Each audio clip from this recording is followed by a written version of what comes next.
വേണ്ടിയിട്ടുള്ളൊരു തീരുമാനമെടുത്തു.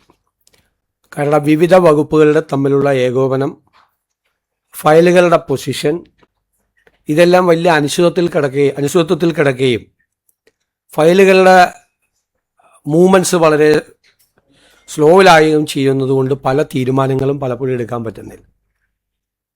നമ്മൾ മുൻകൂട്ടി വാഗ്ദാനം ചെയ്തിരുന്നത് പോലെയുള്ളൊരു ഡാറ്റ ഡ്രിവൺ ഗവേണൻസിലേക്ക് ഗവൺമെൻറ് ചലിക്കുകയാണ്. വളരെ വേഗത്തിൽ എല്ലാ വകുപ്പുകളെയും ഏകോപിപ്പിച്ചുകൊണ്ട് ഓരോ വകുപ്പുകളിലും നടക്കുന്ന കാര്യങ്ങൾ കൃത്യമായി അറിയാനുള്ള സംവിധാനം, അതാത് വകുപ്പുകളിലും മുഖ്യമന്ത്രിയുടെ ഓഫീസിലും ചീഫ് സെക്രട്ടറിയുടെ ഓഫീസിലുമെല്ലാം ഓരോ ഫയലുകളുടെ ഈ പൊസിഷൻ അറിയാവുന്നതിന് വേണ്ടിയിട്ടുള്ളൊരു പുതിയ സംവിധാനമാണ്, ഏകോപനമാണ് വിവിധ വർക്ക്. പ്രോജക്റ്റിൻ്റെ കാര്യത്തിലും ഈ ഏകോപനം ഉണ്ടാവും, പ്രോജക്റ്റ് മാപ്പിംഗ് ഉണ്ടാവും. എവിടെയെല്ലാം ഏതെല്ലാം വകുപ്പുകളുടെ കീഴിൽ സംസ്ഥാനത്തുടനീളം നടക്കുന്ന പ്രോജക്റ്റുകളുടെ മാപ്പിംഗ്, എന്തായിരിക്കും പൊസിഷൻ എന്ന് കൃത്യമായി അറിയാനുള്ള ഒരു സംവിധാനം കൂടി ഏർപ്പെടുത്തും. ഞങ്ങളുടെ പ്രാഥമികമായ പരിശോധനയിൽ കോടിക്കണക്കിന് രൂപയാണ് പ്രോജക്റ്റ് നടപ്പാക്കുന്നതിലെ കാലതാമസം മൂലം സംസ്ഥാന ഖജനാവിൽ നിന്ന് നഷ്ടപ്പെടുന്നത്. നേരത്തെ പറഞ്ഞതുപോലെ 100 കോടി രൂപയുടെ പദ്ധതി 2 കൊല്ലം കൊണ്ട് പൂർത്തിയാക്കേണ്ടത് 10 കൊല്ലം കഴിഞ്ഞാലും പൂർത്തിയാകുന്നില്ല. 100 കോടിയുടെ സ്ഥാനത്ത് 1000 കോടി രൂപയാവുകയാണ് 10 കൊല്ലം കഴിയുമ്പോൾ. റേറ്റിൻ്റെ വർധനവ്, കോൺട്രാക്ടറുടെ പ്രശ്നങ്ങൾ. അപ്പോൾ പ്രോജക്റ്റ് ഇംപ്ലിമെൻറ്റേഷൻ കേരളത്തിൽ ഈ ഖജനാവിൽ നിന്നുള്ള ചോർച്ചയ്ക്കുള്ളൊരു പ്രധാനപ്പെട്ട കാരണമാണ്. അപ്പോൾ കൃത്യമായി പ്രോജക്റ്റ് മാപ്പിംഗ് നടത്തി ഒരു പ്രോജക്റ്റ് പ്രോട്ടോകോൾ ഉണ്ടാക്കി ഒരു അക്കൗണ്ടബിലിറ്റി ഉണ്ടാക്കി കൃത്യസമയത്ത് ഈ പദ്ധതികൾ തീർക്കാനുള്ള നടപടികൾക്കാണ് ഇതുവഴി നമ്മൾ തുടക്കം കുറിക്കുന്നത്. രണ്ടാമത് 2027 പത്മ പുരസ്കാരങ്ങൾക്കായി സംസ്ഥാന സർക്കാരിൻ്റെ നാമനിർദ്ദേശം കേന്ദ്ര ആഭ്യന്തര മന്ത്രാലയത്തിന് സമർപ്പിക്കുന്നതിന് വേണ്ടി തീരുമാനിച്ചു.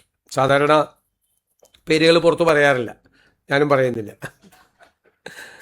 അത് പറഞ്ഞ് അവർക്ക് കിട്ടാതിരിക്കുകയും കിട്ടുകയും ഒക്കെ ചെയ്യുമ്പോഴല്ല സാധാരണ അത് പറയാറില്ല. പക്ഷെ നമ്മൾ തീരുമാനമെടുത്തു പത്മ അവാർഡിന് ആളുകളെ ശുപാർശ ചെയ്യുന്നതിന് വേണ്ടി വിവിധ രംഗങ്ങളിൽ നിന്നുള്ള.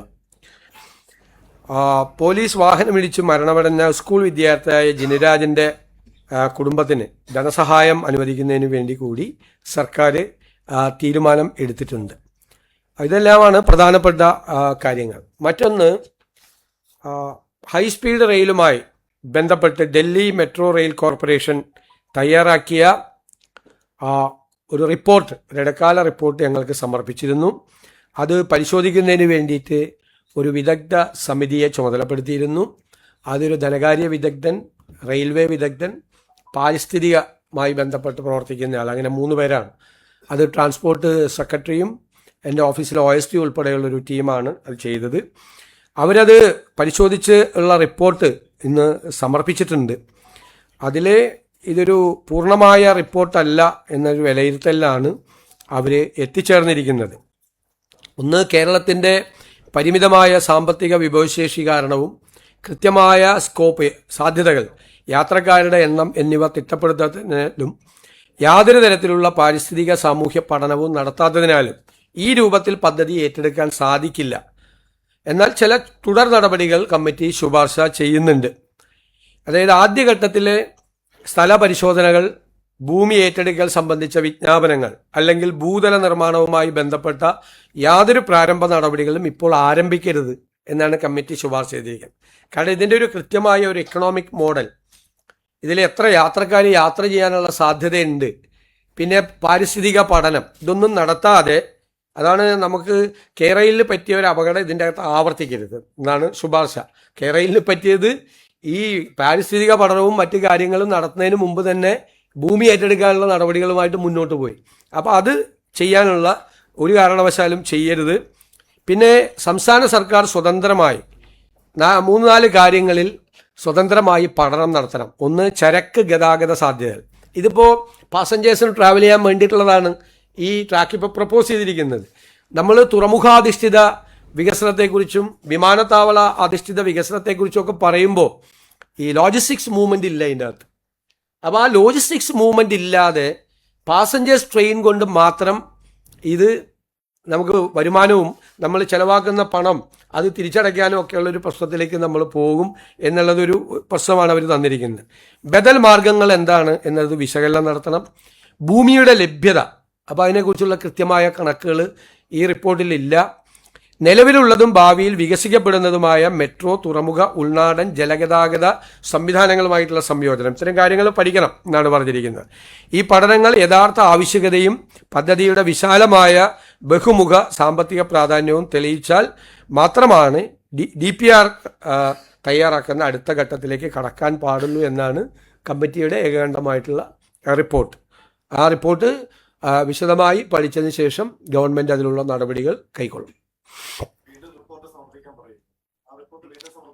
അല്ല, അതല്ല, നമ്മളിത് പഠിക്കട്ടെ. നമ്മളിപ്പോൾ ഇവർ സമർപ്പിച്ച റിപ്പോർട്ടിലെ ശുപാർശകൾ ഇതാണ് പ്രധാനമായിട്ട്. കാരണം അതൊരു നല്ല ഇക്കണോമിക് മോഡലല്ല ഇപ്പം തന്നിരിക്കുന്നത്. കാരണം ഇത് പാസഞ്ചേഴ്സ് മാത്രമാണ് പോകുന്നത്, ലോജിസ്റ്റിക്സ് മൂവ്മെൻ്റ് ഇല്ല. നമുക്ക് ലോജിസ്റ്റിക്സ് മൂവ്മെൻറ്റ് വേണം. നമ്മൾ കടലിൽ കൂടി ലോജിസ്റ്റിക്സ് മൂവ്മെൻറ്റ് ആലോചിക്കുന്നു, റെയിലിൽ കൂടി കൊണ്ടുപോയാൽ തന്നെ നമ്മുടെ ഈ റോഡിലെ ജനസാന്ദ്രത, ഈ വാഹനങ്ങളുടെ സാന്ദ്രത നമുക്ക് കുറയ്ക്കാൻ പറ്റും. മാത്രമല്ല ഒരു നമുക്ക് ഇപ്പോൾ എടുക്കുന്ന കടം വലിയ തുക വരും, അതും കൃത്യമായി കണക്കാക്കിയിട്ടില്ല. വലിയ തുക വരുന്നത് നമ്മൾ ബാങ്ക് ലോണും മറ്റു കാര്യങ്ങളും മറ്റ് ബിസിനസ് മോഡലിലല്ലേ ചെയ്യാൻ പറ്റുള്ളൂ. ചെയ്തു കഴിഞ്ഞാൽ അത് തിരിച്ചടയ്ക്കാൻ വേണ്ടിയിട്ടുള്ള വരുമാനം പോലും ഇതിൻ്റെ അകത്തുനിന്ന് കിട്ടാത്തൊരു സാഹചര്യം വരും. യാത്രക്കാരുടെ എണ്ണം പോലും കൃത്യമായിട്ട് തിട്ടപ്പെടുത്തിയിട്ടില്ല. ഒരു അപൂർണമായ റിപ്പോർട്ടാണെന്നാണ് ഇടക്കാല സമിതിയുടെ ഇത്. സർക്കാർ ഇതിനെ സംബന്ധിച്ച് ഒന്നുകൂടി ആലോചിച്ച് ഇതിൻ്റെ ബദൽ മാർഗങ്ങളും മറ്റു കാര്യങ്ങളും ആലോചിക്കും. അല്ല, അത് സർക്കാർ പഠിക്കും. അവരോട് ഈ ഡൽഹി മെട്രോ റെയിൽ കോർപ്പറേഷനോട് ഒരുപാട് കാര്യങ്ങൾ അവർ ചോദിച്ചിരുന്നു. ഈ കമ്മിറ്റിയുടെ പ്രവർത്തനത്തിൻ്റെ ഭാഗമായി അവർ ക്വസ്റ്റനെയർ അയച്ചു കൊടുക്കുകയും ഒരുപാട് കാര്യങ്ങൾ അവർ ചർച്ച ചെയ്യുകയും ചെയ്തു. പക്ഷെ അപൂർണമായൊരു റിപ്പോർട്ടാണ്. ഈ റിപ്പോർട്ടിൻ്റെ അടിസ്ഥാനത്തിൽ ഒരു തീരുമാനം ഗവൺമെൻറ് എടുക്കരുത് എന്നാണ് റെക്കമെൻഡേഷൻ. അല്ല, അതിവേഗ റെയിൽപാത സാധ്യമായ കാര്യങ്ങൾ, ഒന്ന് പാരിസ്ഥിതികമായ കാര്യം വളരെ പ്രധാനപ്പെട്ട ഒരു വിഷയമാണ്. ഒന്ന് അതിൻ്റെ സാമ്പത്തികമായ, ഞങ്ങൾ ആ രണ്ട് കാര്യത്തിലാണല്ലോ കേരളയിലിനെ എതിർത്തത്. അതൊരു എൻവയൺമെൻറ്റ് ഡിസാസ്റ്റർ ആയിരിക്കുമെന്നാണ് നമ്മൾ പറഞ്ഞത്. അപ്പം ഞങ്ങളത് പറഞ്ഞിട്ട് ഞങ്ങൾ വന്ന് വേറൊരു എൻവയൺമെൻറ്റ് ഡിസാസ്റ്റർ തുടക്കം കുറിക്കാൻ പറ്റില്ല. പിന്നെ അത് കേരളത്തിൻ്റെ സമ്പദ് വ്യവസ്ഥയ്ക്ക് കാര്യമായ ആഘാതം ഏൽപ്പിക്കാതെ കേരളത്തിൻ്റെ സമ്പദ് വ്യവസ്ഥയെ കുറേ കൂടി ഉത്തേജിപ്പിക്കുന്ന തരത്തിലുള്ളൊരു പ്രോജക്റ്റ്, കേരളത്തിൻ്റെ ടോപ്പോഗ്രഫി ജോഗ്രഫി എല്ലാം നോക്കിക്കൊണ്ടുള്ള ഒരു പ്രോജക്റ്റ് ആയിട്ട് മാത്രമേ അത് നടപ്പാവൂ. അതിൻ്റെ ഇല്ലില്ല, നമ്മളിത് റെയിൽവേ, അതിനുള്ള റെയിൽവേ കോമ്പിറ്റൻസ് നമുക്കില്ലല്ലോ ഇതിനുള്ളത്. അത് വേറൊരു ഏജൻസിക്ക് അത് ചെയ്യാൻ പറ്റുള്ളൂ. സംസ്ഥാന സർക്കാർ റോഡ് പണിയുന്നത് പോലെ അല്ലെങ്കിൽ വേറെ പാലം പണിയുന്നത് പോലെയുള്ള റെയിൽ പണിയാൻ വേണ്ടിയിട്ടുള്ളൊരു സംവിധാനം സംസ്ഥാന സർക്കാരിനില്ല.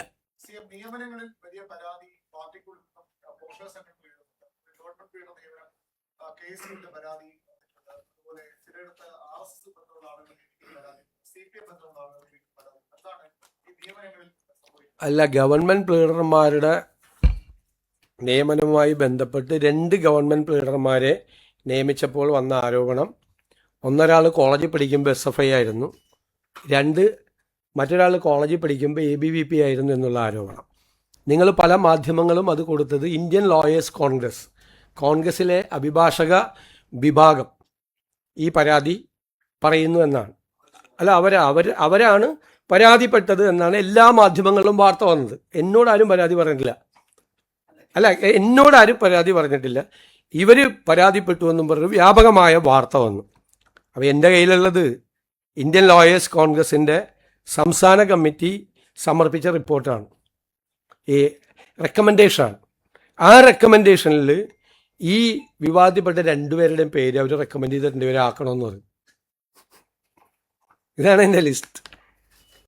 ഈ ലിസ്റ്റ് അവരുടെ 2 പേരുടെയും പേര് ഇതിൻ്റെ അകത്തുണ്ട്. 2 പേരുടെയും പേര് ഇതിൻ്റെ അകത്തുണ്ട്. ഈ വിവാദമായ 2 പേരുടെയും പേര്. ഇവർ ഈ ലിസ്റ്റ് തന്നതുകൊണ്ട് മാത്രമല്ല ഞങ്ങളവരെ പരിശോധിച്ചത്. ലിസ്റ്റിൽ തന്ന പലരും വന്നിട്ടുണ്ട്, ചിലർ വന്നിട്ടില്ല. ഞങ്ങൾ അതിനെക്കുറിച്ചുള്ളൊരു പരിശോധന നടത്തിയിട്ടാണ്, അവരുടെ പശ്ചാത്തലം കൂടി പരിശോധിച്ചിട്ടാണ് അവരെ നിയമിച്ചത്. അവർ ഇന്ത്യൻ ലോയേഴ്സ് കോൺഗ്രസിൻ്റെ മെമ്പർമാരാണ്. 2 പേരും മെമ്പർമാരാണ്. 2 പേരും വളരെ കോമ്പിറ്റൻ്റ് ആയിട്ടുള്ള ലോയേഴ്സാണ്. അത് AGയോടുകൂടി ആലോചിച്ചിട്ടാണ് നമ്മൾ ഗവൺമെൻറ് ലീഡർമാർ അല്ലെങ്കിൽ കോൺഗ്രസിൻ്റെ ഒരു പോഷക സംഘടന തരുന്ന ലിസ്റ്റിൻ്റെ അടിയിൽ ഒപ്പിടാനല്ലല്ലോ നമ്മളിരിക്കുന്നത്. അങ്ങനെ ചെയ്യാൻ പറ്റില്ലല്ലോ. കോടതിയിൽ നല്ല ലോയേഴ്സും കൂടി വരണമല്ലോ. അപ്പോൾ അവരൊക്കെ പറയുന്ന നിർദ്ദേശിക്കുന്ന ആളുകളൊക്കെ തന്നെ വരും. ഈ രണ്ടുപേരും ഈ വിവാദത്തിൽപ്പെട്ട രണ്ടുപേരും. അപ്പോൾ ഈ വിവാദം ഒരാഴ്ചയായിട്ട് ഞാനും ആസ്വദിക്കുകയായിരുന്നു. ഞാൻ പറഞ്ഞല്ല, കഴിഞ്ഞ ബുധനാഴ്ച തൊട്ട് ഈ ബുധനാഴ്ച വരെ ഞാനും ആസ്വദിക്കുകയാണ്.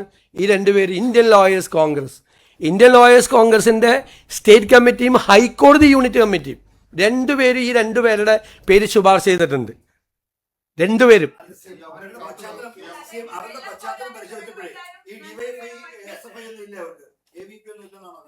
അതല്ലല്ലോ, അവര് ഇന്ത്യൻ ലോയേഴ്സ് കോൺഗ്രസിന്റെ മെമ്പർമാരാണ്. CPM നിന്ന് വന്ന 5 പേര് സ്ഥാനാർത്ഥികളായിരുന്നു അസംബ്ലിയിൽ. BJP നിന്ന് വന്ന ഒരാൾ.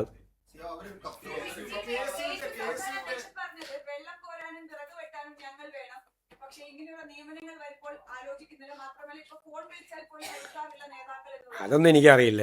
എന്നോട് എന്തായാലും പറഞ്ഞിട്ടില്ല. എന്നോടൊരു പരാതിയും പറഞ്ഞിട്ടില്ല. എൻ്റെ അടുത്തൊരു പരാതിയും വന്നിട്ടില്ല. അത് സംബന്ധിച്ചൊരു പരാതിയും വന്നിട്ടില്ല. പരാതി നിങ്ങളോടാണ് പറഞ്ഞിരിക്കുന്നതെങ്കിൽ നിങ്ങൾ തന്നെ അന്വേഷിക്കണം എന്താണ് പരാതി. എൻ്റെ മുമ്പിൽ ആ പരാതി വന്നിട്ടില്ല. അവരൊന്നും അല്ലല്ലോ ഇത് തീരുമാനിക്കുന്നത്. തിരുവനന്തപുരം ലോ കോളേജിലെ യൂണിറ്റ് കമ്മിറ്റിയാണോ ഗവൺമെന്റ് പ്ലീഡറെ തീരുമാനിക്കുന്നത്? നോ. അതൊക്കെ വെറുതെ അനാവശ്യമായിട്ട് നിങ്ങളിത് ഊതി വീർപ്പിച്ച് നിങ്ങൾ വലിയ വാർത്തയാക്കിയാണ്. തിരുവനന്തപുരം ലോ കോളേജിലെ KSU യൂണിറ്റ് കമ്മിറ്റി ഗവൺമെന്റ് പ്ലീഡറെ നിയമിക്കുന്നതിന് അവർക്ക് എന്താ കാര്യം? ഒരു കാര്യമില്ല അവർക്കൊന്നും. അവർക്കൊന്നും ഒരു കാര്യമില്ല. അതൊന്നും ആവശ്യം. നിങ്ങളാണ് ഇത് ഊതി വീർപ്പിക്കുന്നത്. ഗവൺമെന്റ് പ്ലീഡർ നിയമനത്തിൽ വിവാദം തീർന്നല്ലോ ഇതോടുകൂടി. നാളെ മുതൽ ഇല്ലല്ലോ ഇത്. ഇനി വേറെ എന്തെങ്കിലും ഉണ്ടെങ്കിൽ പറയാം, വേറെ എന്തെങ്കിലും ചോദിക്കും.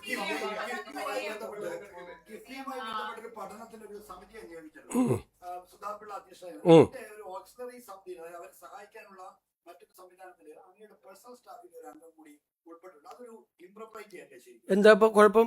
എന്റെ പേഴ്സണൽ സ്റ്റാഫിലെ അംഗം അവർക്ക് ആവശ്യമായ ഡീറ്റെയിൽസ് കൊടുക്കുന്നതിന് വേണ്ടിയിട്ടാണ്, കംപ്ലീറ്റ് ആയിട്ടുള്ള ഡീറ്റെയിൽസ് കൊടുക്കുന്നതിന് വേണ്ടിയിട്ടാണ്. അതേ ഫിനാൻസ് നോക്കുന്ന എൻ്റെ അഡീഷണൽ പ്രൈവറ്റ് സെക്രട്ടറി എന്തായാലും ഒരു ഇംപ്രോപ്പറേറ്റി ഇല്ല. അവരെ സഹായിക്കുന്നതിന് വേണ്ടിയിട്ടുള്ള ഒരു ഔട്ട്സൈഡ് സംഭവമാണ്.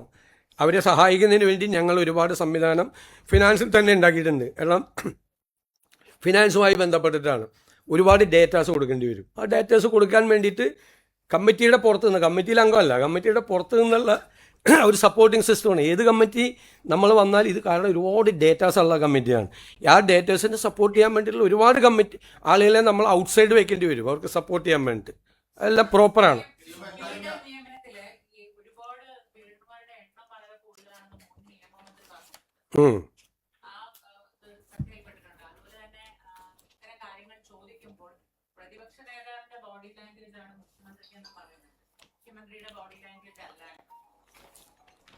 ഞാൻ P. രാജീവ് എൻ്റെ ബോഡി ലാംഗ്വേജിനെ കുറിച്ചൊരു ആരോപണം ഉന്നയിച്ചത് ഞാൻ ശ്രദ്ധിച്ചു. അദ്ദേഹം ഒരു ബുദ്ധിജീവിയാണ്, വലിയ പ്രഭാഷകനാണ്, ചിന്തകനാണ്, എഴുത്തുകാരനാണ്. ഞാൻ അതൊന്നുമല്ല. ഞാനൊരു സാധാരണ നാട്ടിൻപുറത്തുകാരനാണ്. തമാശ കേൾക്കുമ്പോൾ ചിരിക്കുകയും സങ്കടം വരുമ്പോൾ കരയുകയും ദേഷ്യപ്പെടുമ്പോൾ പൊട്ടിത്തെറിക്കുകയൊക്കെ ചെയ്യുന്നൊരു സാധാരണക്കാരനാണ്. എൻ്റെ ബോഡി ലാംഗ്വേജ് ചിലപ്പോൾ അദ്ദേഹത്തിന് ഇഷ്ടപ്പെട്ട് കാണില്ല. കാരണം അദ്ദേഹത്തിൻ്റെ ശൈലി അല്ല എൻ്റെ ശൈലി.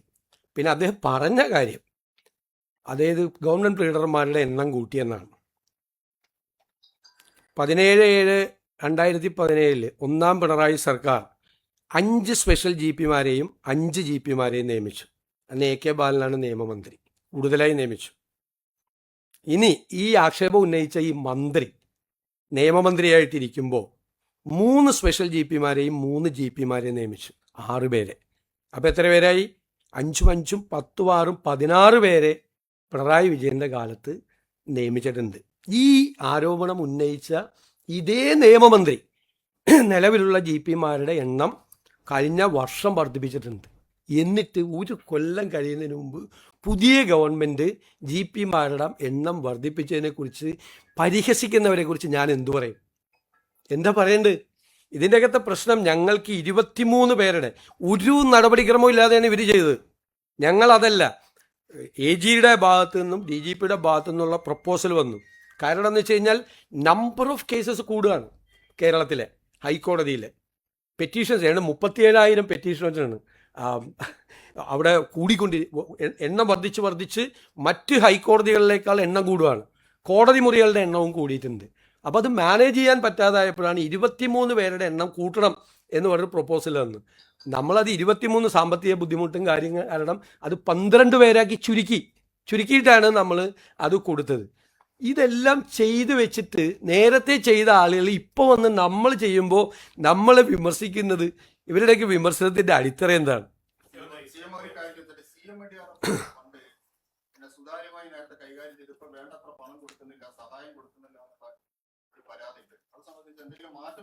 ആർക്കാ ആർക്കാ ചികിത്സാ സഹായം?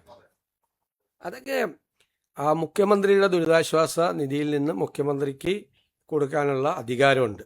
അത് നേരത്തെ നിലവിലുള്ള ഒരു ഫോമിൽ വില്ലേജ് ഓഫീസർ സൈൻ ചെയ്ത്, ചികിത്സിക്കുന്ന ഡോക്ടർ സൈൻ ചെയ്ത്, പ്രോപ്പറായിട്ടുള്ള ഡോക്യുമെൻറ്റ്സ് വന്നാൽ ചിലപ്പോൾ ചെയ്യേണ്ടി വരും. മറ്റത് ചിലത് എല്ലാം ഓൺലൈനിലായിരുന്നു. ചില കേസ് അർജൻറ്റായിട്ട് ചെയ്യേണ്ടി വരും. ഓൺലൈനിൽ ഒരു അപേക്ഷ കൊടുത്താൽ ചിലപ്പോൾ ഒരു കൊല്ലമൊക്കെ പിടിക്കും കിട്ടാൻ വേണ്ടിയിട്ട്. ചില കേസ് അർജൻറ്റായിട്ടുള്ള സർജറി നടത്തേണ്ട കേസ്, ട്രാൻസ്പ്ലാന്റ് നടത്തേണ്ട കേസ്, അങ്ങനെയാണ്. പേപ്പറിൽ മറ്റേ പണ്ട് ഏതോ സർക്കാരിലൊരു മന്ത്രി മറ്റേ സിഗരറ്റിൻ്റെ കൂടിൽ എഴുതി കൊടുത്ത പോലെ ഒന്നും ഞാൻ ചെയ്യില്ല.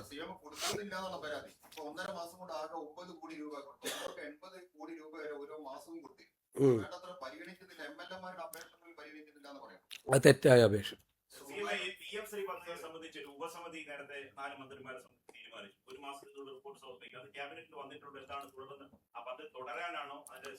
ക്യാബിനറ്റിൽ വന്നിട്ടില്ല, അടുത്ത ആഴ്ചത്തെ ക്യാബിനറ്റിൽ വരും.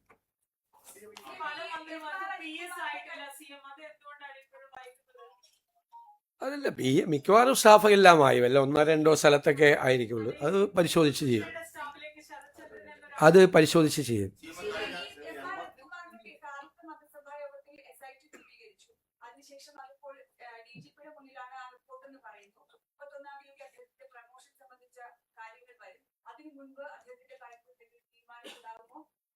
അല്ല, നിങ്ങൾ തന്നെ ഇത് കൊടുത്തുകൊണ്ടിരിക്കുകയല്ലേ? SIT റിപ്പോർട്ടിനെ സംബന്ധിച്ച ഈ കാര്യം ഗവൺമെന്റിന്റെ മുമ്പിൽ എത്തിയിട്ടില്ലല്ലോ. DGPയുടെ മുമ്പിലല്ലേ എത്തിയിട്ടില്ല. DGPയുടെ മുമ്പിലിരിക്കുന്ന ഒരു കാര്യത്തിന് ആഭ്യന്തരമന്ത്രി എങ്ങനെ തീരുമാനം എടുക്കണത്? മുഖ്യമന്ത്രി എങ്ങനെ തീരുമാനം എടുക്കണത്? അവിടുന്ന് റിപ്പോർട്ട് വരണം. നിങ്ങൾക്ക് പല ആളുകൾക്കും പല ധൃതി ഉണ്ടാവും, പല കാരണങ്ങളുടെ പുറത്ത്. ഞങ്ങളുടെ മുമ്പിൽ SIT രൂപീകരിച്ച് SIT അവർ റിപ്പോർട്ട് ചെയ്യേണ്ടത് ഹോം മിനിസ്റ്റർക്ക്, മുഖ്യമന്ത്രിക്കല്ല, അവർ DGPക്കാണ് റിപ്പോർട്ട് ചെയ്യേണ്ടത്. DGP അത് പരിശോധിച്ച് അതിൻ്റെ പരിശോധന നടത്തി വേണ്ട കാര്യങ്ങൾ ആഭ്യന്തരമന്ത്രിയെയും മുഖ്യമന്ത്രിയെയും അറിയിക്കും. അപ്പോൾ നമ്മൾ നടപടിയെടുക്കും. ഇതൊക്കെ ഓരോ വാർത്തകളാണ്, ഓരോ ദിവസത്തെ രാവിലത്തെ ഉണ്ടാക്കുന്ന ഓരോ വാർത്തകളാണ്. എന്ത് പ്രസക്തിയാണ് ആ വാർത്തയ്ക്കുള്ളത്? അത് നിങ്ങൾ തന്നെ അങ്ങ് തീരുമാനിക്കുമല്ലേ? നിങ്ങൾ തന്നെ നിങ്ങളുടെ ലീഡായിട്ട് നിങ്ങൾ എഴുതുന്ന സാധനത്തിന് ഞാനെന്തിനാ മറുപടി പറയണേ? ഞങ്ങൾക്കൊരു പ്രൊസീജിയർ ഉണ്ട്. SIT അന്വേഷിക്കുന്ന കാര്യത്തിൽ SITയിലെ ഉദ്യോഗസ്ഥനെ ആഭ്യന്തരമന്ത്രിക്ക് വിളിച്ചു വരുത്തിയിട്ട് ആ റിപ്പോർട്ടും കൊടുത്താൽ എനിക്ക് ഇപ്പം തന്നെ നടപടി എടുക്കണം, കാരണം ഏഷ്യാനെറ്റിൽ വാർത്ത വന്നിട്ടുണ്ട് എന്ന് പറഞ്ഞിട്ട് കൊടുക്കാൻ പറ്റുമോ? നടപടി എടുക്കാൻ പറ്റുമോ? അയാൾ കോടതി പോവും. അങ്ങനെ ഒരാൾക്കെതിരെ നടപടി എടുത്താൽ ആൾ കോടതി പോവും. ഞാൻ ഏഷ്യാനെറ്റ് എന്ന് പറഞ്ഞത് അജിത ചോദിച്ചുകൊണ്ട് പറഞ്ഞതാണ്. അതിൽ ഞാൻ പറയും, എല്ലാവരും വാർത്താ മാധ്യമങ്ങളിലെ വാർത്ത കണ്ടിട്ട് SIT ഉദ്യോഗസ്ഥരോട് വിളിച്ച് ആഭ്യന്തരമന്ത്രിക്ക് റിപ്പോർട്ട് ചോദിക്കാൻ പറ്റുമോ? There is A procedure. ആ പ്രൊസീജിയർ ഫോളോ ചെയ്യാതെ നടപടി എടുക്കുകയോ നടപടി എടുക്കാതിരിക്കുകയോ രണ്ട് ചെയ്താലും ഇപ്പോഴുള്ള കാലത്ത് ആളുകൾ കോടതി പോകുമ്പോൾ നിങ്ങൾ വിമർശിക്കും, നടപടിക്രമം പൂർത്തിയാക്കാതെ നടപടി എടുത്തു, ആൾ കോടതിയിൽ പോയി സ്റ്റേ ചെയ്തെന്ന് ഇതേ റിപ്പോർട്ട് ചെയ്ത ആളുകൾ വേറെ വാർത്ത കൊടുക്കും. സർക്കാരിൻ്റെ ഭാഗത്ത് നിന്ന് അലംഭാവം, സർക്കാർ കാര്യങ്ങൾ ശ്രദ്ധിച്ചില്ല, നടപടിക്രമങ്ങൾ പാലിക്കാതെ നടപടിയെടുത്തു, അപ്പോഴും ഒരു വാർത്ത കൊടുക്കുക. ഇതൊക്കെ വാർത്തയ്ക്ക് വേണ്ടിയുള്ള വാർത്തകളാണ്. ഗവൺമെൻറ്റിനെ ഉണ്ടല്ലേ, ഞാൻ ഒരു കാര്യത്തിനും മറുപടി പറഞ്ഞുകൊണ്ടിരിക്കുകയല്ലേ, അങ്ങ് എപ്പോഴും കയറി ഇങ്ങനെ ബളം ഉണ്ടാക്കല്ലേ, ദേശാഭിമാനിയാണെന്ന് ഓർത്ത്. ഞാൻ പറഞ്ഞത് ഒരു പ്രൊസീജിയർ ഉണ്ട്, ഒരു പ്രൊസീജിയർ ഫോർമാലിറ്റി ഉണ്ട് ഇല്ലേ ഏത് സർക്കാരിനും. ആ പ്രൊസീജിയർ ഫോർമാലിറ്റി പൂർത്തിയാക്കാതെ നമുക്കൊരു നടപടി എടുക്കാൻ പറ്റില്ല. അത് നിങ്ങളിത് അറിയാത്ത റിപ്പോർട്ടർമാരാണ് ഇത് റിപ്പോർട്ട് ചെയ്യുന്നത്. നമ്മളിത് കണ്ട് ഞാൻ പറഞ്ഞല്ല, എനിക്ക് ആദ്യമൊക്കെ ഭയങ്കര വിഷമം തോന്നി. ഇപ്പം ഞാൻ ആസ്വദിക്കുകയാണ് ഈ വാർത്തകൾ കണ്ടിട്ട്. ഇതുപോലത്തെ വാർത്തകൾ ചെയ്യാൻ പറ്റുമോ? നിങ്ങൾ പറ. ഞാനിപ്പോൾ അങ്ങോട്ടും ചോദ്യം ചോദിക്കാൻ പോവാം, ചെയ്യാൻ പറ്റുമോ? നടപടി എടുക്കാൻ പറ്റുമോ?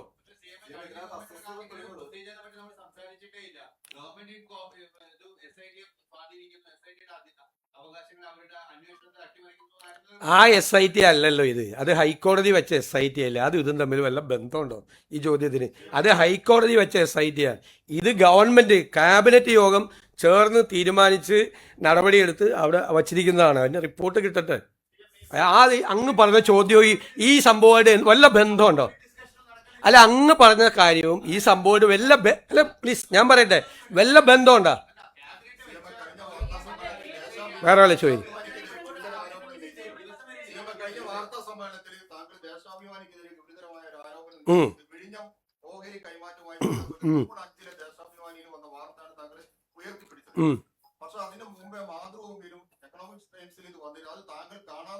അല്ല, അതുകൊണ്ട് എന്താ കുഴപ്പം? അല്ല, ദേശാഭിമാനി എഴുതിയ വാർത്ത എന്താണ്? എന്നെ കൊണ്ട് ഒന്നുകൂടി പറയിപ്പിക്കണമല്ലോ. അല്ല, നിങ്ങൾ പറയാ. അതല്ലേ ചോദിച്ചത്, അതേ ചോദ്യമല്ലേ ഇപ്പൊ ചോദിച്ചത്, വീണ്ടും അത് തന്നെ ചോദിക്കുകയാണോ? ദേശാഭിമാനിയിൽ വന്ന വാർത്ത എന്താ?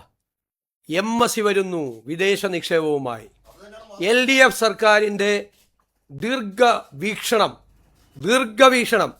എന്നിട്ട് പ്ലീസ് ഞാൻ ആൻസർ ചെയ്യുമ്പോൾ അങ്ങ് ഇടപെടാൻ പാടില്ല. പ്ലീസ് 3 ചോദ്യം ഒരേ ചോദ്യം ചോദിച്ചിട്ട് വീണ്ടും ഞാൻ സംസാരിക്കുമ്പോൾ ഇടപെടാൻ പാടില്ല. പ്ലീസ്, ഒരു മര്യാദ പത്രസമ്മേളനത്തിൽ മാധ്യമപ്രവർത്തകനാണെങ്കിലും കാണിക്കണം. സംസാരിക്കുന്ന ഇടയിൽ ഇടപെടാൻ പാടില്ല. മറുപടി കേക്ക്. എന്നിട്ട് 13,000 കോടി രൂപ വരുന്നു.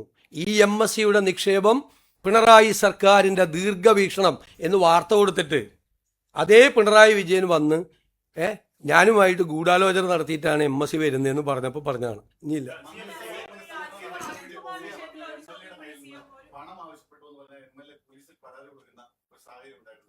മന്ത്രിസഭ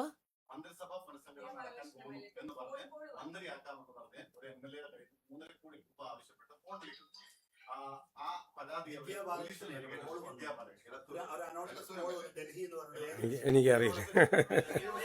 ഞാൻ അറിഞ്ഞില്ല. ഇപ്പൊ എന്താ പുനഃസംഘടന? അല്ല, ഇപ്പൊ പുനഃസംഘടന ഞാൻ അറിഞ്ഞില്ല കേട്ടോ. ഞാൻ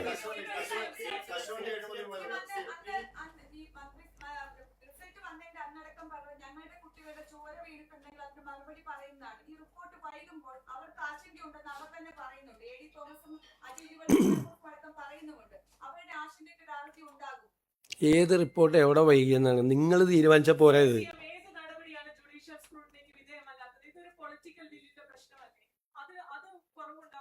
ഇല്ല, ഇത്രയും മറുപടി പറഞ്ഞിട്ട് നിങ്ങൾ രണ്ടുപേരും ഒക്കെ കൊടുത്ത വാർത്തയിലെ അബദ്ധം നിങ്ങൾക്ക് മനസ്സിലായി.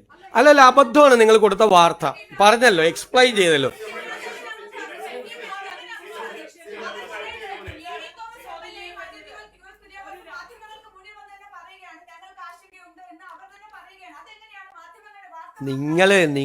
നിങ്ങളാണല്ലോ ഈ വാർത്ത ഉണ്ടാക്കിയത്.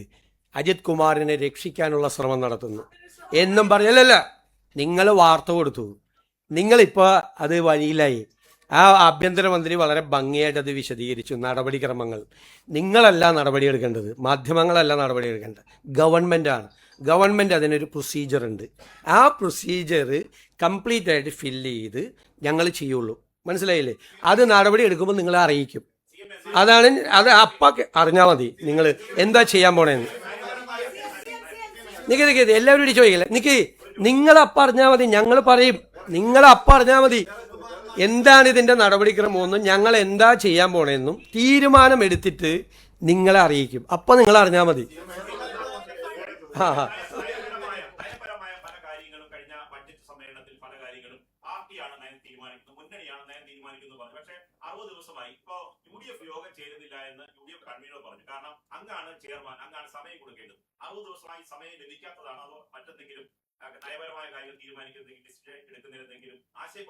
കൈരളിൽ നിന്ന് വന്ന നിർഭനായ LDF യോഗം ചേരാത്തതിനെ പറ്റി ഒരു പരാതിയില്ല.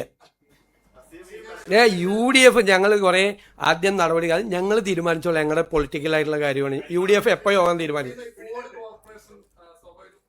അതൊക്കെ വരുമെന്നേ. അതൊക്കെ സമയത്ത് വരും. അതൊന്നും മാധ്യമങ്ങളുമായിട്ട് ചർച്ച ചെയ്യാൻ പറ്റുന്ന കാര്യങ്ങളല്ലല്ലോ.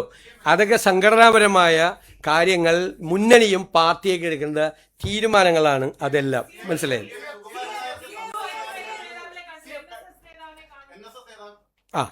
ഇനി അടുത്തത് വേറൊരു പഴയ മന്ത്രി പറയുന്നത് കേട്ടു.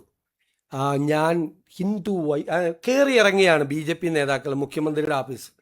ഹിന്ദു ഐക്യവേദിയുടെ നേതാക്കൾ എന്നെ കാണണം എന്നാവശ്യപ്പെട്ടു. ഞാൻ അവർക്ക് സമയം കൊടുത്തു. അവർ വന്ന് കാണാൻ പറഞ്ഞു. അത് പബ്ലിക് കാണുന്ന സമയത്താണ് അവരെ ഒന്ന് എന്നെ കണ്ടത്. ഞാൻ അവരെ മുറിയിൽ കയറ്റിയിരുത്തി കണ്ടു. അതിൽ രണ്ടുപേര് എനിക്കെതിരായിട്ട് നിരന്തരമായ വ്യാപകമായ പ്രചരണം നടത്തിയിരുന്ന ആളുകളാണ്. ഞാൻ അവരുടെ പേര് കണ്ടപ്പോൾ അവരെ കാണാൻ പറ്റില്ല എന്ന് ഞാൻ പറയാമോ? അവരെന്നെ കണ്ട് അവർക്കൊരു നിവേദനം നൽകാൻ വന്നാണ്. നിവേദനം നൽകി. ഇന്നലെ നമുക്ക് ഗവൺമെൻറ്റിനെതിരായി സമരം നടത്തിക്കൊണ്ടിരിക്കുന്ന NGO യൂണിയൻ നേതാക്കൾ, ഗസറ്റഡ് ഓഫീസേഴ്സ് അസോസിയേഷൻ്റെ നേതാക്കൾ, അധ്യാപക സംഘടന GPMൻ്റെ KSTയുടെ നേതാക്കൾ കാണാൻ വന്നു. ഞാൻ ഇവരെ ഇരുത്തിയ അതേ കസേരയിൽ തന്നെ അവരെയും ഇരുത്തി അവരുമായിട്ട് സംസാരിച്ചു. ഞാൻ കോൺഗ്രസിൻ്റെ UDFൻ്റെ മാത്രം മുഖ്യമന്ത്രിയാണോ? കേരളത്തിലെ മുഖ്യമന്ത്രിയല്ലേ? എന്നെ കാണാൻ വരുന്നവരോട് ഞാൻ നിങ്ങളെ കാണില്ല എന്ന് പറയാമോ? ഞാൻ അത് ചെയ്താലല്ലേ തെറ്റ്? പിന്നെ പഴയ മന്ത്രിയായിരുന്ന ശ്രീ റിയാസാണ് പറഞ്ഞത് ഇവിടെ കയറി ഇറങ്ങാണെന്ന് പറഞ്ഞു. അദ്ദേഹത്തിനോട് എൻ്റെ മറുപടി, ഞാൻ ഒളിച്ചല്ല കണ്ടത്. പിണറായി വിജയൻ ചെയ്തതുപോലെ RSS നേതാക്കളെ വേറെ കാറിൽ പോയി മസ്കറ്റ് ഹോട്ടലിൽ പത്രക്കാരെയൊക്കെ മാറ്റി നിർത്തി ആരെ അറിയാതെ ഒളിച്ചല്ല കണ്ടത്. അതാണ് റിയാസിനുള്ള മറുപടി. ഒളിച്ചല്ല കണ്ടത്, രഹസ്യമായിട്ടല്ല കണ്ടത്.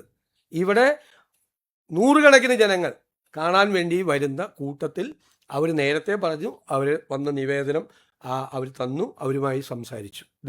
ഇതൊക്കെ എനിക്ക് തോന്നുന്നു ഞാൻ അവർക്ക് ഒരു അനുമതി നിഷേധിച്ചാലാണ് അത് വാർത്ത, അല്ലേ? അനുമതി നിഷേധിച്ചാലാണ് വാർത്ത.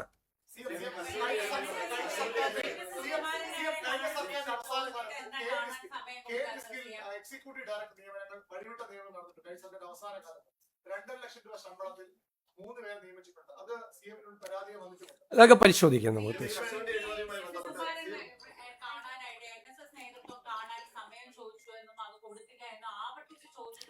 തെറ്റായ വാർത്തയാണ്. അദ്ദേഹം എൻ്റെ പ്രൈവറ്റ് സെക്രട്ടറിയെ വിളിച്ചിരുന്നു. എന്നെ ഫോണിൽ കിട്ടാണ്ട് ഞാൻ ബജറ്റിൻ്റെ തയ്യാറെടുപ്പിൻ്റെ സമയത്ത് എൻ്റെ അടുത്ത് ഫോൺ ഉണ്ടായില്ല, ഞാൻ മാറി നിൽക്കുകയായിരുന്നു. അദ്ദേഹം വിളിച്ചെന്ന് പറഞ്ഞപ്പോൾ ഞാൻ അദ്ദേഹത്തെ തിരിച്ചു വിളിച്ചു, വളരെ കോഡിയലായിട്ട് സംസാരിച്ചു. അപ്പോൾ നമുക്ക് എപ്പോഴെങ്കിലും ഒന്ന് കാണണം എന്ന് പറഞ്ഞു. ഞാൻ പറഞ്ഞു ഉറപ്പായിട്ട് കാണാം, കുറച്ച് കാര്യങ്ങൾ പറയാനുണ്ടെന്ന് പറഞ്ഞവർക്ക് കാണാമെന്ന് പറഞ്ഞു. കാണാമെന്ന് ഞാൻ അദ്ദേഹത്തോട് പറഞ്ഞു. ഞാൻ ഫോണിൽ കൂടി പറഞ്ഞു. അപ്പോൾ അത് കഴിഞ്ഞിട്ട് ആ ആഴ്ച ഞാൻ ബജറ്റ് അവതരിപ്പിക്കുന്ന ദിവസമാണ്. ഞാൻ ഇവിടെ നിന്ന് എങ്ങും പോയിട്ടില്ലല്ലോ, ഫുൾ ടൈം ഞാൻ നിൽക്കുകയാണ്.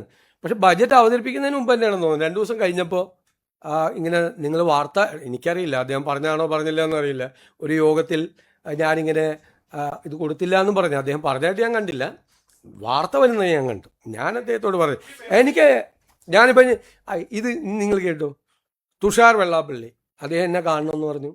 അദ്ദേഹം എൻ്റെ ആലുവയിലുള്ള വസതിയിൽ ആളുകൾ എന്നെ കണ്ടുകൊണ്ടിരിക്കുന്ന സമയത്ത് വന്ന് കണ്ടു, എന്നെ വന്ന് അഭിനന്ദിച്ചിട്ട് അദ്ദേഹം പോയി.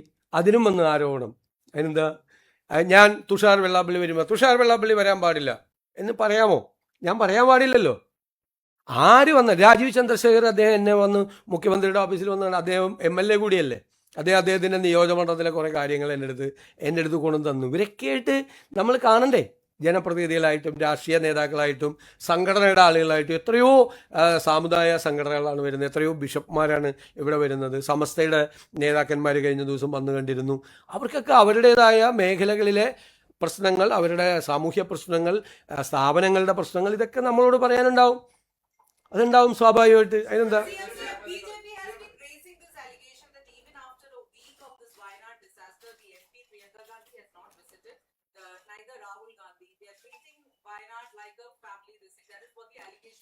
hello, these leaders were out of station, they couldn't come there. We have implemented all our programs there in Wayanad. Today in the cabinet, I appreciated Revenue Minister Anil Kumar and Agriculture Minister T. Siddiq for the work they have done. നമുക്കറിയാലോ, സാധാരണ ഇത്രയും ദുരന്തങ്ങളുണ്ടായ body പോലും 2 ദിവസം കഴിയുമ്പോൾ തെരച്ചിൽ കഴിഞ്ഞ് അവസാനിപ്പിക്കും. ഇത് 8 പേരുടെ ബോഡി റിക്കവറി ചെയ്തു. അവരുടെ ബന്ധുക്കൾ സംസ്ഥാനത്തിന് പുറത്തുനിന്നുള്ളവരാണ്. അവരിവിടെ വന്ന് അവരെ പ്രത്യേകമായി താമസിപ്പിച്ചു. ഞാൻ അവരെ പോയി കണ്ട് ആശ്വസിപ്പിച്ചു. അവർ ബോഡി തിരിച്ചു കൊണ്ടുപോകാനുള്ള സംവിധാനങ്ങൾ ഭംഗിയായിട്ട് ഏർപ്പെടുത്തി. അവിടുത്തെ റീഹാബിലിറ്റേഷൻ, പുനരധിവാസം ഭംഗിയായിട്ട് ചെയ്തു. അപകട മേഖലയിൽ നിന്ന് ആളുകളെ മുഴുവൻ ഷിഫ്റ്റ് ചെയ്തു, അപകടം സംഭവിക്കാൻ സാധ്യതയുള്ള ആളുകളിൽ നിന്ന്. കമ്പനിയുമായി, ഈ കൊങ്കൺ റെയിൽവേയുമായും അവരുടെ സബ് കോൺട്രാക്ടറായ ദിലീപ് കോൺ കമ്പനിയുമായും നമ്മുടെ മന്ത്രിമാർ ചർച്ച ചെയ്ത് ഗവൺമെൻറ് കൊടുത്ത നഷ്ടപരിഹാരം കൂടാതെ അതിനേക്കാൾ കൂടിയ നഷ്ടപരിഹാരം കമ്പനിയെ കൊണ്ട് കൊടുപ്പിക്കാൻ ധാരണയാക്കി. അവരുടെ ഇൻഷുറൻസ് അടക്കമുള്ള തുകകൾ അവർക്ക് കൊടുക്കാനുള്ള സംവിധാനം ഉണ്ടാക്കി. അവരുടെ ബോഡി എംബാം ചെയ്ത് കൊച്ചിയിലെത്തിച്ച് പ്രത്യേക വിമാനത്തിൽ അവരുടെ നാട്ടിൽ എത്തിച്ചു. മുഴുവൻ നടപടിക്രമങ്ങളും വളരെ ഭംഗിയാക്കി ഗവൺമെൻറ് 2 മന്ത്രിമാരുടെ നേതൃത്വത്തിൽ ജില്ലാ ഭരണകൂടം ഉൾപ്പെടെയുള്ള ആളുകൾ ഒരുമിച്ച് നിന്നുകൊണ്ട് പൂർത്തിയാക്കി.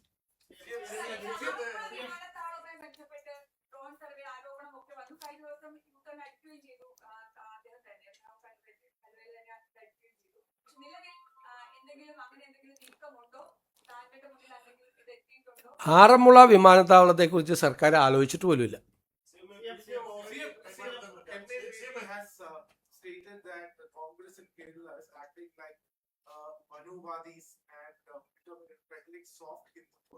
This comes from close to the heels when you have visited Mookambika temple twice, and this allegation has come from Delhi. How can he say that? When I am going for Mookambika temple, it is my personal right. I have a constitutional right to believe in the God. How can he say that that is soft Hindutva? I have been going to Mookambika for the last 37 years, from 90 onwards. I am a devotee of Kollur Mookambika. I am a devotee of Kollur Mookambika.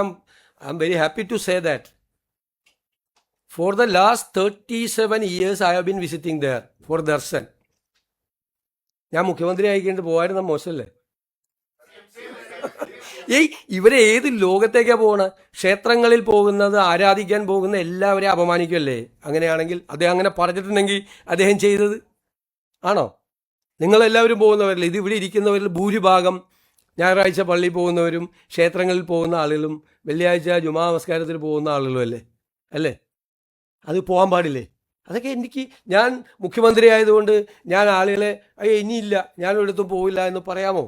ഇതൊക്കെ ഇവർക്കൊന്നും പറയാനില്ല. സ്വന്തം പാർട്ടിയിലെ സ്ഥിതി അവർക്കറിയാം.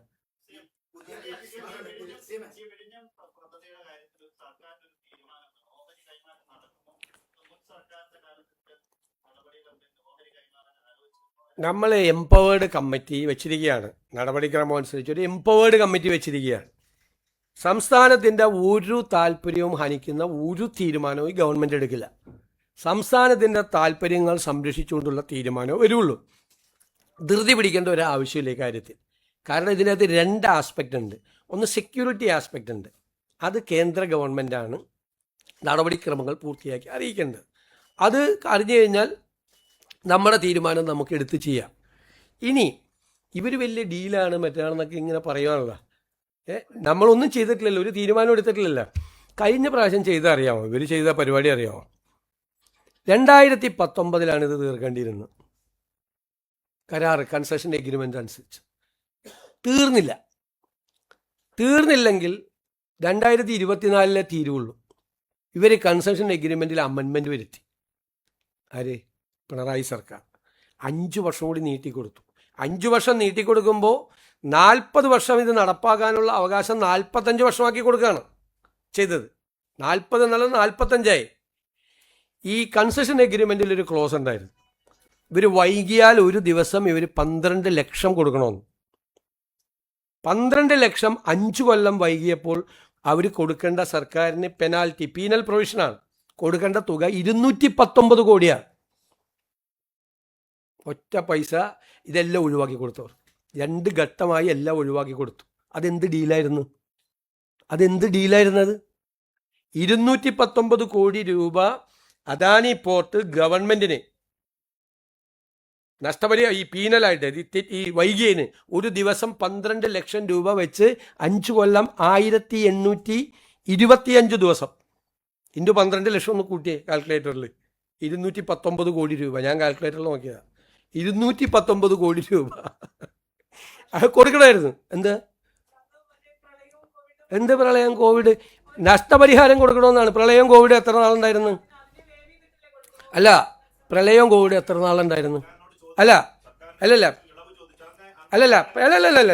ഞാൻ പറയണേ. ഇവർ ചോദിച്ചതിന് ഞാൻ മറുപടി പറയട്ടെ. പ്രളയവും കോവിഡും എത്ര നാളുണ്ടായിരുന്നു? 1 മാസം പ്രളയം, വേണമെങ്കിൽ ഒരു 4 മാസം കോവിഡ്, ആയിക്കോട്ടെ 5 മാസമല്ലേ, 5 കൊല്ലത്തേക്കുള്ള ഇളവാണ് കൊടുത്തത്. 5 വർഷത്തേക്ക് ന്യായീകരിക്കല്ലേ. 5 വർഷത്തേക്ക് 219 കോടി രൂപ. അത് കുറച്ചാൽ മതിയായിരുന്നു, 150 കോടി ആക്കിയാൽ മതിയായിരുന്നു. ആ കോവിഡിൻ്റെ കാലവും മറ്റത് ഒഴിവാക്കിയാൽ മതിയായിരുന്നു. അവർക്ക് ഒഴിവാക്കി കൊടുക്കുകയാണ്. എന്നിട്ടൊരു 43 കോടി രൂപ പിന്നെ കൊടുക്കണം, 43 കോടി രൂപ പിന്നെ കൊടുക്കണമെന്ന് പറഞ്ഞു. അതും കൊടുത്തില്ല, അതും അവർ തന്നില്ല. അതും ആൾക്ക് വയബിലിറ്റി ഫണ്ടിൽ അഡ്ജസ്റ്റ് ചെയ്ത് കൊടുത്തു. അല്ല, ആരാണ് ഡീല്? ഇപ്പം ഇവരെ ഡീലിനെ കുറിച്ച് പറയട്ടെ. ഈ ഡീല് നടത്തിയ പരിചയം കൊണ്ടാണോ ബാക്കിയുള്ളവരെ അധിക്ഷേപിക്കാൻ വേണ്ടിയിട്ട് ഇവർ വന്നിരിക്കുന്നത്? അല്ല, ഇതിനൊക്കെ മറുപടി പറയണമല്ലോ. എന്തിനാണ് കൺസെഷൻ എഗ്രിമെൻറ്റിൽ ഞങ്ങളൊന്നും ചെയ്തില്ലല്ലോ, ഒന്നും ചെയ്യാതെ നിങ്ങളെ കൂടി ആഘോഷിക്കല്ലേ, വിഴിഞ്ഞത്ത് അത് ചെയ്തു ഇത് ചെയ്തു എന്ന് പറഞ്ഞ് ആഘോഷിക്കല്ലായിരുന്നാ? കുറേ ദിവസം ആഘോഷിക്കുക. ഞങ്ങളൊന്നും ചെയ്തില്ലല്ലോ, ഒരു നടപടിയും ഇതുവരെ തീരുമാനം എടുത്തിട്ടില്ലല്ലോ. അതല്ലേ അവിടെ ചോദിച്ചത്, എന്ത് തീരുമാനം എടുക്കും? തീരുമാനം എംപവേർഡ് കമ്മിറ്റിയുടെ റിപ്പോർട്ട് വരും. ഞങ്ങൾ പറഞ്ഞിട്ടുണ്ട് സ്റ്റേറ്റിൻ്റെ ഇൻട്രസ്റ്റ്, സ്റ്റേറ്റിന് ഏതാണ് ഇൻട്രസ്റ്റ് അത് പ്രൊട്ടക്ട് ചെയ്തുകൊണ്ടുള്ള തീരുമാനം എടുക്കും.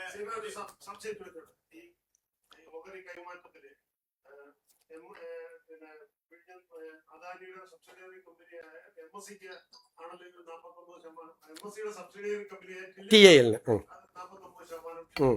പക്ഷേ ഈ അദാനി സെബിയിൽ കൊടുത്ത ആപ്ലിക്കേഷനിൽ മുംബൈ എന്ന് പറയുന്ന ഒരു കമ്പനിക്കാണ് ഇത്, ടില്ലിന്റെ സബ്സിഡിയറി കമ്പനിക്കാണ് ഈ ഷെയർ കൊടുത്തത്.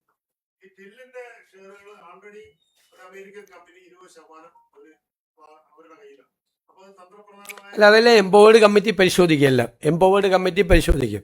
തന്ത്രപ്രധാനമായ കാര്യങ്ങളും സെക്യൂരിറ്റി കാര്യങ്ങളും പരിശോധിക്കേണ്ടത് കേന്ദ്ര ഗവൺമെൻറ്റാണ്. മിനിസ്ട്രി ഓഫ് ഹോം അഫയേഴ്സും മിനിസ്ട്രി ഓഫ് ഷിപ്പിംഗ് ആണ് അത് പരിശോധിക്കേണ്ടത്. നമ്മൾ സ്റ്റേറ്റിൻ്റെ ഇൻട്രസ്റ്റാണ് നമ്മൾ പ്രൊട്ടക്ട് ചെയ്യേണ്ടത്. അപ്പോൾ പ്രതിപക്ഷ നേതാവ് കൺസെഷൻ എഗ്രിമെൻറ്റ് വായിക്കാതെയാണ് ആരോപണം ഉന്നയിച്ചത്. അല്ല, പ്ലീസ് ലെറ്റ് മീ കംപ്ലീറ്റ്. നിങ്ങൾ എത്ര ചോദ്യം ചോദിച്ചു? എന്താ പറഞ്ഞത് പ്രതിപക്ഷ നേതാവ്?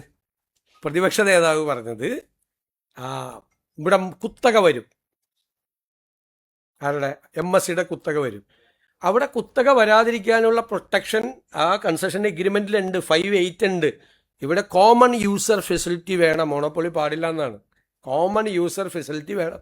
നമ്മുടെ കൺസെഷൻ എഗ്രിമെൻറ്റിൽ അത് പ്രൊട്ടക്ട് ചെയ്തിട്ടുണ്ട്, ആ ക്ലോസ് പ്രൊട്ടക്ട് ചെയ്തിട്ടുണ്ട്. നമ്മൾ സ്റ്റേറ്റിൻ്റെ താല്പര്യത്തിന് വിഘാതം എന്തെങ്കിലും ഉണ്ടോ, നമ്മളിതിന് അനുമതി കൊടുത്താൽ ഒന്ന് പരിശോധിച്ച് കൃത്യമായി പരിശോധിച്ചിട്ട് തീരുമാനം എടുക്കുകയുള്ളൂ. പിന്നെ ഞങ്ങൾ തീരുമാനം എടുക്കുന്നതിന് മുമ്പ് ഞങ്ങൾ എടുക്കാൻ പോണ തീരുമാനം ഇതായിരിക്കും, ഞങ്ങൾ ഇങ്ങനെയായിരിക്കും എടുക്കാൻ പോകണമെന്നൊക്കെ നിങ്ങൾ ഊഹത്തിൽ വാർത്ത കൊടുത്തു. അതാണ് അജിത് കുമാറിൻ്റെ കേസിൽ നിങ്ങൾ കൊടുത്തുകൊണ്ടിരിക്കുന്ന വാർത്ത. അതുപോലെ തന്നെയാണ് ഞങ്ങൾക്ക് ഒരു റൈറ്റ് ഉണ്ട്, മനസ്സിലായ? നിങ്ങൾ റിപ്പോർട്ടർമാരോ അല്ലെങ്കിൽ മാധ്യമങ്ങളോ ഇക്കാര്യത്തിൽ എല്ലാ തീരുമാനം ഞങ്ങളല്ലേ തീരുമാനം, ഞങ്ങളെല്ലാം ഞങ്ങൾ എടുക്കുന്ന തീരുമാനം തെറ്റാണെങ്കിൽ നിങ്ങൾ പറഞ്ഞോ, ശരിയാണെങ്കിലും പറയുമല്ലോ നിങ്ങൾ തെറ്റാണെന്ന്, അതൊക്കെ പറഞ്ഞു. അതൊക്കെ നിങ്ങളുടെ അവകാശം. തീരുമാനം ഇതാണ് സർക്കാർ എടുക്കാൻ പോകുന്നത്, ഇങ്ങനെ തീരുമാനം എടുക്കാം സർക്കാർ പോവാണെന്നൊന്നും നിങ്ങൾ പറയല്ലേ. അതിനുള്ള അവകാശമെങ്കിലും ഞങ്ങൾക്ക് ദയവ്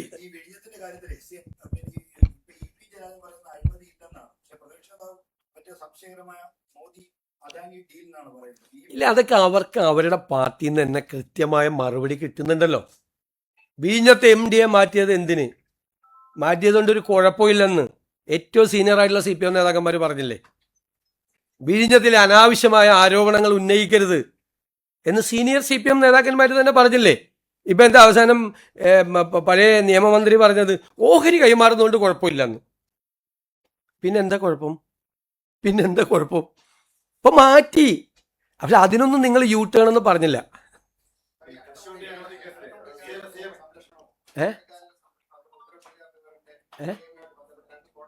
എങ്ങനെ?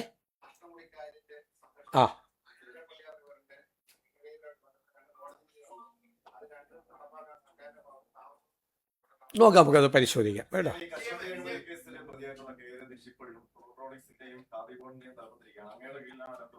അത് നോക്കാം, അത് നമ്മൾ നോക്കാം, നമുക്ക് ആലോചിക്കാം.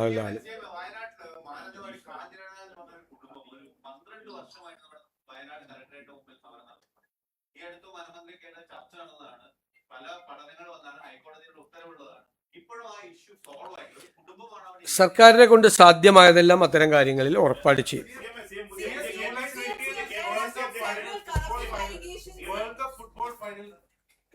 Many states are thinking of opening up the entire state to 3:30 a.m. in the morning. What is Kerala going to do? Can we expect something? Wait.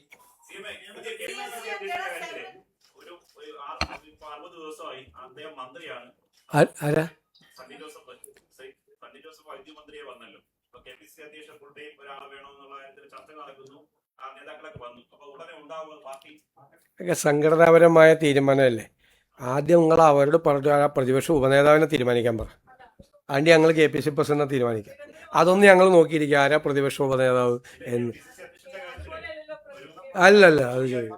അല്ലല്ല അതുപോലെ ആയ എന്താ കുഴപ്പം? മന്ത്രിയായ എന്താ കുഴപ്പം? മന്ത്രിയായ എന്താ കുഴപ്പം? അല്ല അവിടെ ആവാം, അത് കുഴപ്പമില്ല. ഇടയ്ക്ക് ആ ചോദ്യം കൂടിയൊക്കെ ഒന്ന് ചോദിക്കേ. ആ അത് ചോദിക്കൂലല്ലോ, ആർക്കും ചോദിക്കാമല്ലോ. അല്ല അത് ഞങ്ങളുടെ സംഘടനാപരമായ കാര്യമല്ലേ, അതെനിക്ക് കൈരളിയോട് പറയേണ്ട ആവശ്യമില്ലല്ലോ. ഞങ്ങളുടെ സംഘടനാപരമായ കാര്യം ഞങ്ങൾ എന്ത് ചെയ്യാൻ പോകുന്നു, കെ പി സി പ്രസിഡന്റ് എപ്പോഴാണ് തീരുമാനിക്കുന്നത്, ആരായിരിക്കും K P C C president എന്ന് എനിക്ക് പറയാൻ പറ്റുമോ? ആ ചോദ്യം ശരിയല്ലല്ലോ. ആ ചോദ്യത്തിന് ഒരു ഇംപ്രോപ്പറൈറ്റി ഉണ്ട്. ഞാൻ അതിനെ ആൻസർ ചെയ്യാൻ പറ്റുമോ? എന്നിട്ട് അത് വിവാദമാക്കാനേ ഞാൻ എന്തെങ്കിലും ആൻസർ ചെയ്തിട്ട് ഞാൻ അതിലൊന്നും വീഴില്ല. അത്രയും ചോദ്യങ്ങൾ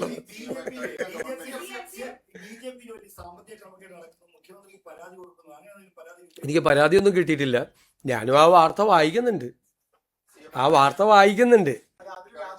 മറുപടി പറഞ്ഞത് ബിജെപിയുടെ സംഘടന നടപടിക്ക് മാധ്യമങ്ങൾക്കും പൊതുസമൂഹം എന്ത് കാര്യമുണ്ടാകും? കംപ്ലൈന്റ് വന്നാൽ അപ്പോൾ നമുക്ക് നോക്കാം. പരാതി ആരെങ്കിലും പറഞ്ഞു കഴിഞ്ഞാൽ നമുക്ക് അപ്പോൾ ആലോചിക്കാം. നമ്മുടെ മുമ്പിൽ പരാതിയില്ല. അത് വന്നിട്ടുണ്ടെങ്കിൽ അവർ പോലീസ് പരിശോധിച്ച് വേണ്ടത് ചെയ്യും. ഒരു ആക്ഷേപം വന്നു കഴിഞ്ഞാൽ പോലീസ് പരിശോധിച്ച് ചെയ്യും. അല്ല അത് വാർത്തകൾ ഇങ്ങനെ വരുമല്ലേ, നിങ്ങൾ കുറച്ചുകൂടി കൊണ്ടുപോകാം പുറത്തേക്ക്. ഇതൊക്കെ ചെറിയ ചെറിയ കാര്യങ്ങളല്ലേ പറയുന്നത്. 8 ലക്ഷം 10 ലക്ഷം 15 ലക്ഷം ഒക്കെ അല്ലേ പറയില്ല. അതിലൊക്കെ കയറി നമ്മൾ അതിനേക്കാൾ വലിയ കാര്യങ്ങൾ നിങ്ങൾ പുറത്തു കൊണ്ടുപോവാ. കുറച്ചുകൂടി അങ്ങോട്ട് ഈ മൈക്രോസ്കോപ്പിക് ലെൻസ് കുറച്ച് അങ്ങോട്ടൊക്കെ ഒന്ന് ആ CPM-ന്റെ അവിടെ കുറച്ച് ഇപ്പുറത്തൊക്കെ ഒന്ന് വെക്കി. ഇങ്ങോട്ട് മാത്രം വെച്ചുകൊണ്ടിരിക്കല്ലേ.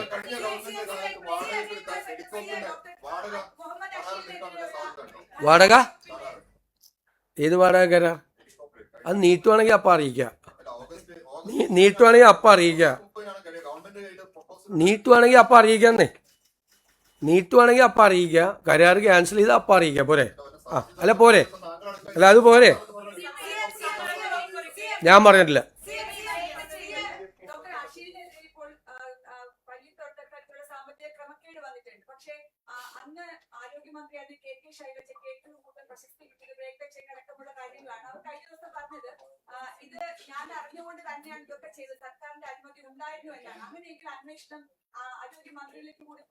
വരട്ടെ, അതൊക്കെ പരിശോധിച്ചുകൊണ്ടിരിക്കുകയല്ലേ. ഞാൻ ഇവിടെ ഇരുന്നിട്ട് അത് മുൻ ആരോഗ്യമന്ത്രിയെ കൂടി നടപടികൾ കൂടി അന്വേഷിക്കുമെന്ന് പറയാമോ? ഞാനങ്ങനെ പറയാമോ? ഞാനല്ലല്ലോ അത് തീരുമാനിക്കേണ്ടത്. പരാതി വന്നാൽ പോലീസ് അന്വേഷിച്ച് ആ കാര്യം തീരുമാനിക്കും. ആരെല്ലാമാണ് അതിൻ്റെ അകത്ത് ഇൻവോൾവ്, അവിടെ ഒരു അഴിമതി നടന്നിട്ടുണ്ടോ, തെറ്റായ കാര്യങ്ങൾ നടന്നിട്ടുണ്ടോ, ആരാണ് അത് നടത്തിയത്, പ്രൊസീജിയർ ലാപ്സ് വല്ലതും ഉണ്ടായിട്ടുണ്ടോ എന്ന് അവർ പരിശോധിക്കട്ടെ. അല്ലാതെ ഈ അന്വേഷണം നടക്കുന്ന കാര്യത്തിൽ തീരുമാനം എന്നെ കൊണ്ട് പ്രഖ്യാപിപ്പിക്കല്ലേ. നിങ്ങൾ എന്തൊക്കെ ചോദിക്കണേ, എന്തായി ചോദിക്കുന്നത്?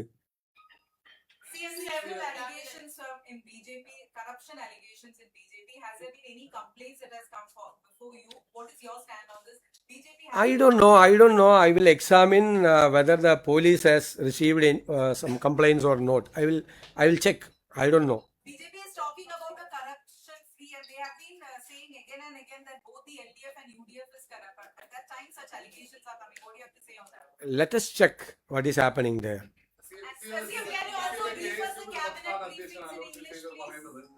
ഒരു നിയമനങ്ങളിലും പരിഗണിക്കപ്പെടുന്നില്ല. അപ്പൊ ഇനിയുള്ള നിയമനങ്ങൾക്ക് cabinet briefings in English, the cabinet decisions in English, the high-speed rail.